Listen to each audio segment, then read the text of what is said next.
everyone, the online learning environment we will be sharing with you today is called Blookit. In our group, we have Krista, Amar, Alec, and myself, Liz. We are going to go over what Blookit is, its various features, how they influence the teaching and learning process, its affordances and constraints, and how it could be improved, as well as the best demographic for its environment. What is Blookit? It is a new take for a trivia game. It's fresh content and it's free. The way that it works is that teachers or hosts, students can also be hosts, pick question sets and a unique game mode, then generates a code for the players that could join the game on their own devices. This is an assessment-centered tool, specifically formative assessment. When students get correct answers, they receive points, which allow them to buy and sell books. So for the various features of Blookit, we looked at a lot of the different multimedia games and things like that it uses. There's quite a bit of variance in the embedded digital tools that it has. And we basically thought that that would be a great capacity for variance and learning too, basically. The games and quizzes that pretty much make up Blookit, are super visually appealing, and they're really easy to learn on the fly as well, which is great for learners of all varieties, basically. A few different games that you can play. There's one called Cafe, where you feed customers by answering questions. Factory, you answer questions and earn money to purchase more like power-up cards. You can also do like glitch cards to kind of make things more fun and mess with the other players, basically. Battle Royale, there's a team version of Factory where you can answer questions together as a team in your class. And it's basically like whoever answers the questions fastest wins the most points. And there's even a solo mode too, actually. You can do a solo mode yourself and just do things at your own pace, basically. And in terms of architecture, it's pretty simple and easy to navigate. Everything looks really appealing, like I was saying, for people of all ages, basically.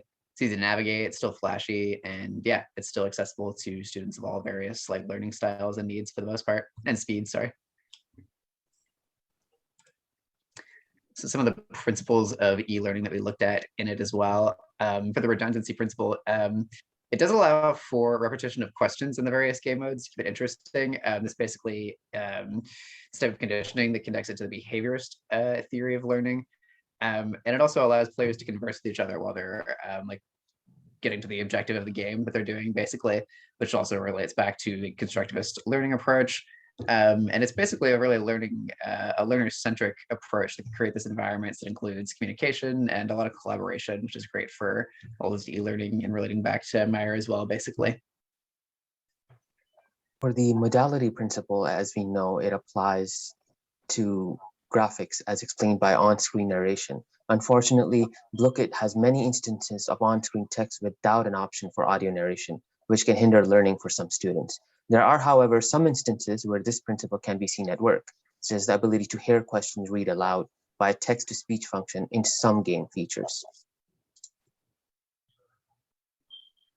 The multimedia principle is the same question that can be used several different times, but have the gamified interface look completely different. So the teacher is able to test the students on different questions and the same questions using various game features in different game modes.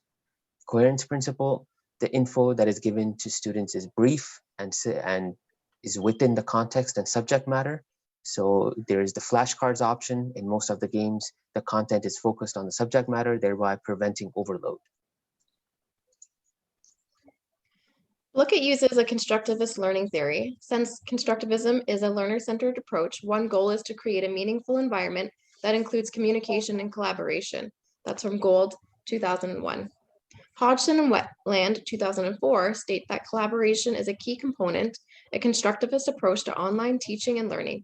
New technologies allow for construction of knowledge through what is actually deeper reflection by the learner. Through groups and other learning interactions with their online peers, students acquire deeper understanding because of the opportunities for exposure to multiple perspectives and interactions.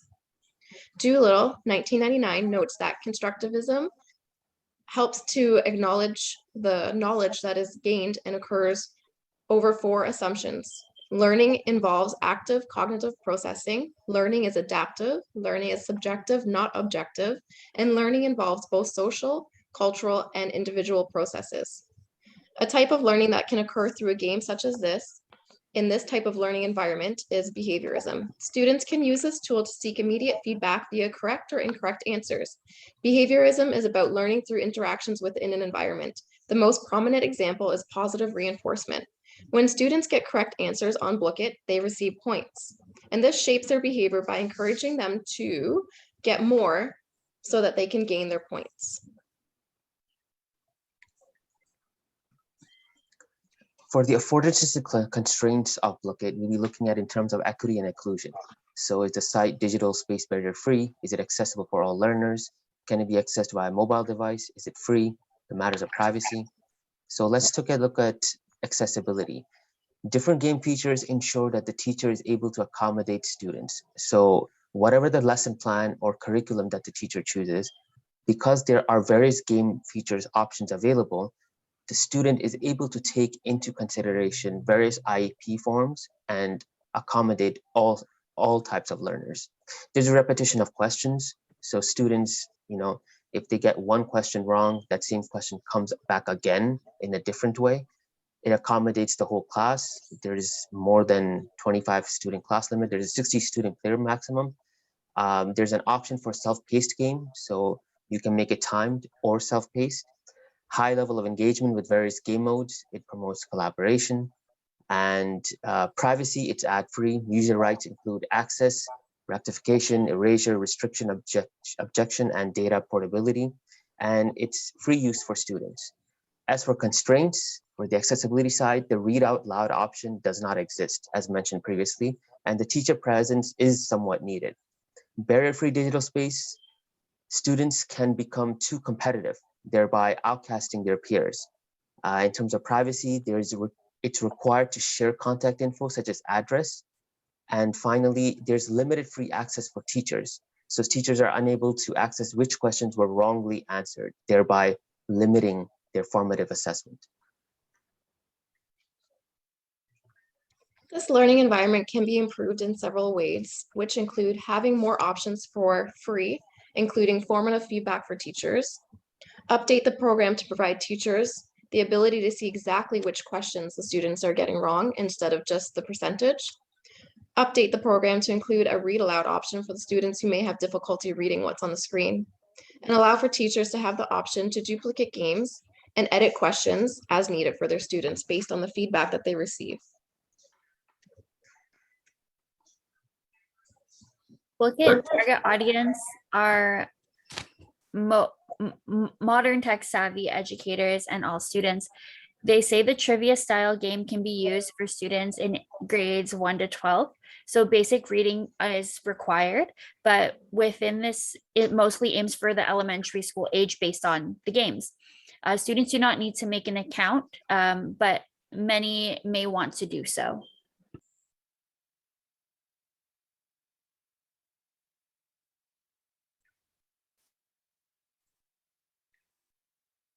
Thank you for listening to our presentation. We hope that you guys gained some valuable information about Blooket.